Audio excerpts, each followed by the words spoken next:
भ्राता जी कुछ मेल आए हैं हमारे पास एसएमएस के तौर पे भी और मेल भी हैं जिनसे मैं पहला ले रहा हूँ। ये हैं चक्रवर्ती जी आसाम से, एस चक्रवर्ती। ये कहते हैं कि भ्राता जी मैं peace of mind channel regular देखता हूँ और इसने मेरे विचारों में बहुत परिवर्तन लाया है। मैं किसी गवर्नमेंट जॉब के लिए ट्राई कर रहा हूँ, लेकिन मुझे ऐसा लगता है कि मेरा समय ठीक नहीं चल रहा है। एग्ज़ाम तो बहुत अच्छा जाता है, लेकिन फिर भी मैं सर्विस में सेलेक्ट नहीं हो पाता हूँ। मुझे आपकी गाइडेंस की ज़रूरत है। हाँ, ऐसे प्रश्न कई लोगों के आते ही रहते हैं कि सब कुछ अच्छा होता है। अभी 2-3 दिन में ही 3-4 माताएं ऐसी आई होंगी, मेरा लड़का सब कुछ अच्छा, बस अपॉइंटमेंट लेटर मिलने वाला है और कैंसिल हुआ, बस ये काम होने वाला है और नहीं हुआ। ऐसा लास्ट मोमेंट पर असफलता कईयों के साथ हो रही है।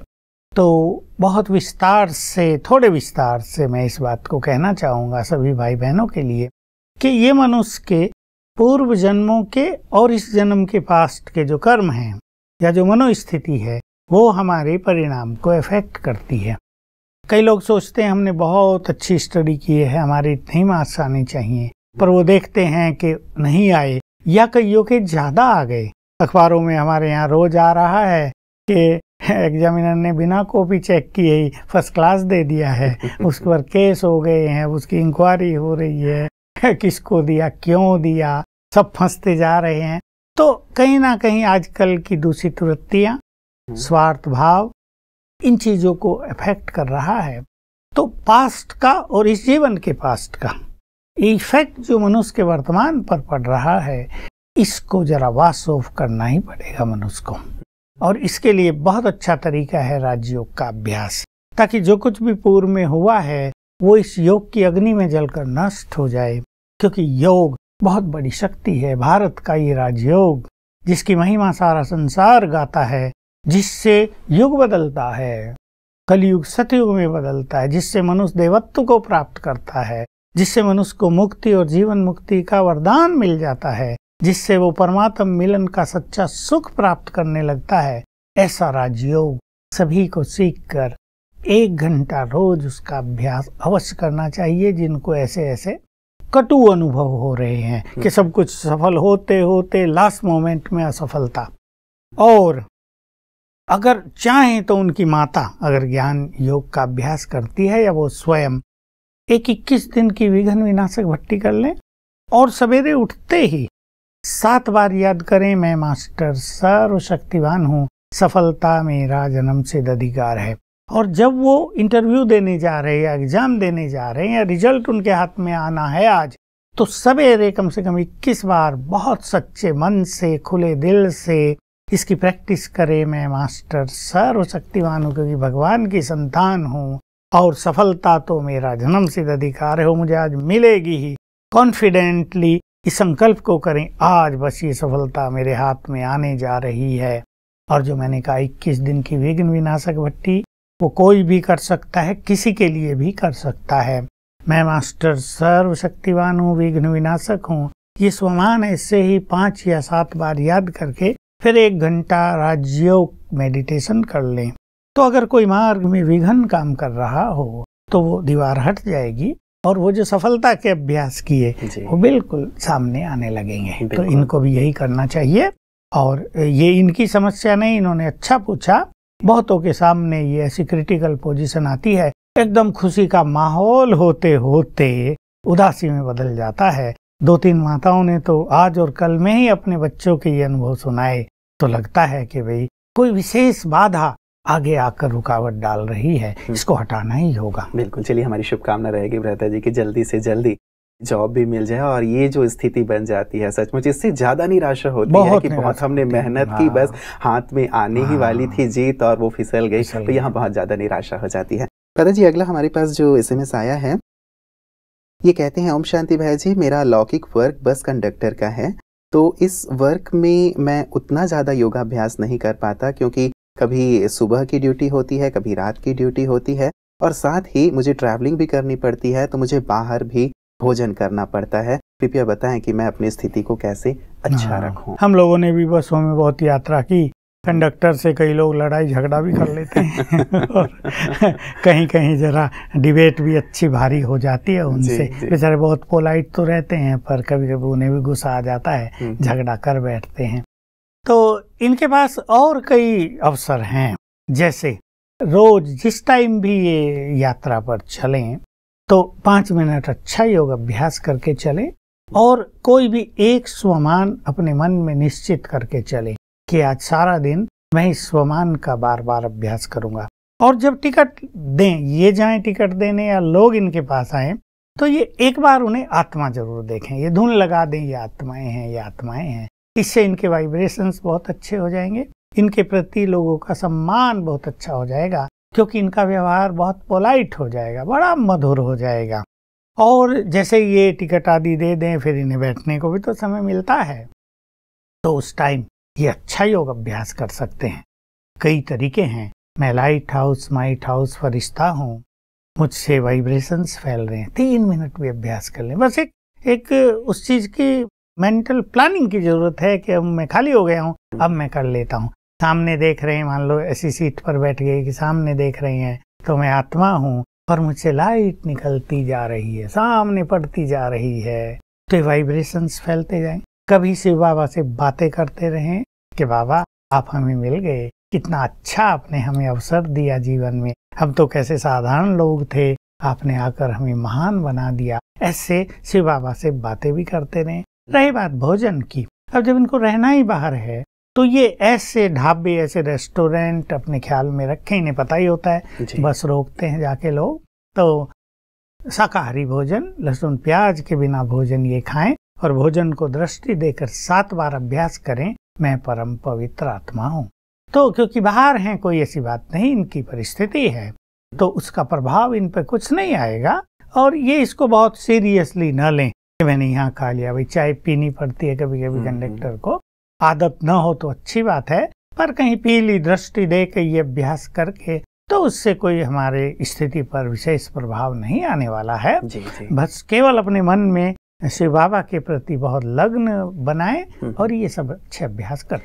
प्रत्येक जी, जैसे इन्होंने कहा है कि कभी रात को कभी दिन को, तो समय का कुछ ऐसा वो नहीं होता है। कई बार जो फैक्ट्री में काम करने वाले हैं या अन्य स्थानों पे जिनका ऐसा कुछ दिनचर्या फिक्स नहीं होती है, उन लोगों को थोड़ी सी तकलीफ नहीं हो जाती? हाँ, उनको तकलीफ होती है, कहीं कहीं हेल्थ वाइज भी वो चीज उनके लिए भारी पड़ती है, अवश्य है। परंतु उन्हें ऐसा ध्यान रखना चाहिए, मान लो उनकी ड्यूटी शाम से 6 बजे से और 2 बजे तक है, प्राय ये टाइम लोग रखते हैं। अब 2 बजे वो गए, अभी रात को जागे हैं तो निश्चित रूप से उन्हें सोना है, तो जैसे ही 1 बजे वो अपने सरल योग अभ्यास प्रारंभ करें, 2 बजे या 2:30 बजे वो घर पहुंचे, 1 आधा घंटा दे दें और अच्छा योग अभ्यास करके सो जाएं। ये उनका अमृत वेला पूर्ण हो गया।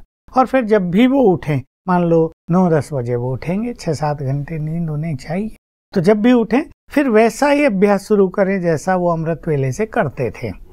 ये नहीं भाई देर हो गई, अरे ये क्या देर, कुछ नहीं, जब हम उठे तभी सवेरा अच्छा योग अभ्यास कर लें, ईश्वरीय महावाक्यों का अध्ययन कर लें, सेंटर पे चले जाएं, सेवा कर लें। और ये जो समय इनको मिला है 10 से 6 तक, 8 घंटे इनके पास हैं, इसको बहुत अच्छी अवस्था में बिता लें, रेस्ट भी पूरा हो जाए बॉडी का, दिन में इनकी अवस्था बहुत अच्छी रहे और रात को ये अपने कर्म क्षेत्र के लिए भी कुछ अभ्यास साथ लेकर जाएं मन में, उनका हल्का हल्का भी, जैसे मैं एक महान आत्मा हूँ, इसको याद करते रहें, या मैं तो विजयी रतन हूँ, इसको याद करते रहें, या मैं तो यहाँ आत्मा बैठी हूँ, मैं प्रकाश स्वरूप हूँ, मैं पवित्र हूँ, मैं शक्तिशाली हूँ। कोई एक अभ्यास पर फोकस कर लें 1 दिन के लिए, तो बहुत अच्छा इनकी दिनचर्या बीतेगी। बहुत ही लाइट रहना है, ये नहीं ये क्या हो रहा है, फिर अब मान लो 15 दिन के बाद फिर शिफ्ट चेंज हो गई तो उस अनुसार 1-2 दिन तो इन्हें सेट करने में लगेंगे। शरीर भी थकता है, नो डाउट, बुरा इफेक्ट पड़ता है। पर ज्यादा विचार जैसे आपने कहा वैसे जी, अमृत वेले की बात को लेकर के या संध्या योग की बात को लेके, या जैसे ज्ञान श्रवण के लिए लोग जाते हैं सेंटर पे, ये नहीं हो पाता तो इससे शायद ज्यादा कईयों को फिर होता है अभी 2 से उनकी ड्यूटी आगे चलेगी 10 तक। जी। अभी ये अमृत वेला उनका कार्य में गया, उन्हें खुशी होनी चाहिए कि अमृत वेला हम जगे हुए हैं, और वो शिव बाबा से बातें करते रहे, हम जगे हैं, लाओ क्या क्या लाए हो आज हमारे लिए माल खजाना, और बाबा से बातें करें, थोड़ा थोड़ा अभ्यास करें, तो ये कॉन्शियसनेस, ये फीलिंग मन से बिल्कुल निकाल दें कि हमारा अमृत वेला मिस हो रहा, मिस नहीं हो रहा, सब सोए हैं, हम 2 बजे से जगे हैं, फिर 10 बजे घर पहुंचेंगे, फिर भले खा पी के थोड़ा रेस्ट कर लें। अपने को एक बहुत लाइट रखना है, और जो हमारी दिनचर्या जॉब में रहती है उसके अनुसार हमें अपने को मेंटली सेट कर लेना है। मेंटली अगर मनुष्य अपसेट होता है तो हेल्थ पर भी बुरा असर आता है, मनुष्य फिर इरिटेट हो जाता है। ऐसा नहीं, जो चीज है उसे एक्सेप्ट करके हल्के हो जाएं और उसी में अपनी सुंदर प्लानिंग कर लें। बिल्कुल। प्रथा जी, अगला जो एसएमएस है ये कहती हैं, मैं रामपुर में रहती हूँ और इस साल मेरा 12th बोर्ड का एग्जाम है, पर मैं सुबह पढ़ने के लिए उठ नहीं पाती। बाबा से भी कहकर सोती हूँ, लेकिन अपनी इस आलस्य के कारण मैं नहीं उठ पाती। बताइए मुझे क्या करना चाहिए। देखिए, स्टूडेंट्स की ये बात बहुत ज्यादा आती है, हम कल परसों भी चर्चा कर रहे थे कि विद्यार्थी जो हैं उनको रात को पढ़ना अच्छा लगता है, 12 बजे तक, कोई उसके भी आगे, और वो उसको एंजॉय भी करते हैं। पर जैसा कि हम देखते हैं कभी कभी ऐसा हो जाता है कि विद्यार्थियों का ब्रेन, मान लो 11 बजे तक वो पढ़ रहे, फिर थक गया है, फिर बेचारे चाय वाय पी के फ्रेश होके फिर पढ़ रहे हैं, इससे तो ब्रेन की शक्तियां थोड़ी वीक पड़ जाती हैं। हर एक को देख लेना चाहिए कि जब थकान होने लगे तब सो जाएं। लेकिन अगर उनको 1 बजे तक पढ़ने में बहुत वो फ्रेश फील करते हैं और अच्छी उनकी मेमोरी काम कर रही है तो कोई बात नहीं, वो 1 बजे तक पढ़ें, फिर सोएं, और फिर जब उठें तब अपना योग अभ्यास करके फिर पढ़ें। हम मान लो कोई बच्चा 1 बजे सोया तो वो जरूर 7 से पहले तो उठेगा नहीं, 7, 7:30, 8 भी बज सकते हैं, क्योंकि ऐसी छोटी आयु में 7 घंटे नींद तो बच्चों को चाहिए। उसको ज्यादा कटना नहीं चाहिए, मैं तो कहूँगा 7 घंटे ही सो, ब्रेन एनर्जेटिक रहे। कम सोने से ब्रेन की एनर्जी जरा वीक पड़ जाती है। तो जब भी उठें फिर योग अभ्यास करके अपनी स्टडी चालू रखें। युवकों को और बच्चों को, जो स्टूडेंट हैं, सवेरे उठ के योग करना, फिर स्कूल कॉलेज में जाना मुश्किल काम होता है, फिर वहाँ उनको नींद आएगी, जैसा स्टूडेंट ही हमें सुनाते हैं कि फिर वो नींद के वश हो जाते हैं। ये अच्छा नहीं है। आप आराम से उठो, मतलब 6, 6.5, 7 घंटे नींद पूरी करनी चाहिए बच्चों को, और उस अनुसार अपनी स्टडी को भी सेट कर लेना चाहिए। ये सोचना नहीं चाहिए कि बाबा को रोज कह के तो सोते हैं, क्या हो जाता है, हमें आलस आ जाता है, फिर बाबा क्या कहेगा। उठते ही अपने मन को ऐसा उदास करने की जरूरत नहीं, उठते ही आनंद लो, बाबा आ गए, हम उठ गए, आपने हमें उठा दिया, अब बोलो क्या करना है, आज हमारा दिन बहुत सुंदर बीतेगा, जो पढ़ेंगे उसको एंजॉय करेंगे, आज सफलता हमें कदम कदम पे मिलेगी, हम तो आपके स्वीट चिल्ड्रन हैं बाबा, बस अपनी दृष्टि जरा हमें भी दे दो। ऐसी मीठी मीठी बातें करके फिर अपना काम शुरू करें। तो आमतौर पे जो एक मानसिकता बन गई है भ्राता जी की सुबह मतलब 4 से पौने 5 बजे का जो योग है वही अमृत वेले का योग है, शायद ये जो मानसिकता है ये कहीं ना कहीं खाती है अंदर से कि हम उस समय को मिस कर गए। अमृत वेला तो 4 बजे से ही शुरू होता है, पर संसार में बहुत लोगों के लिए ये पॉसिबल नहीं होता, इसलिए एक सेकंड अमृत वेला भी है शाम को 6:30 से 7:30 के बीच, जब सूर्य ढलता है, संसार में प्रकृति में पुनः वाइब्रेशन शांत होने लगते हैं।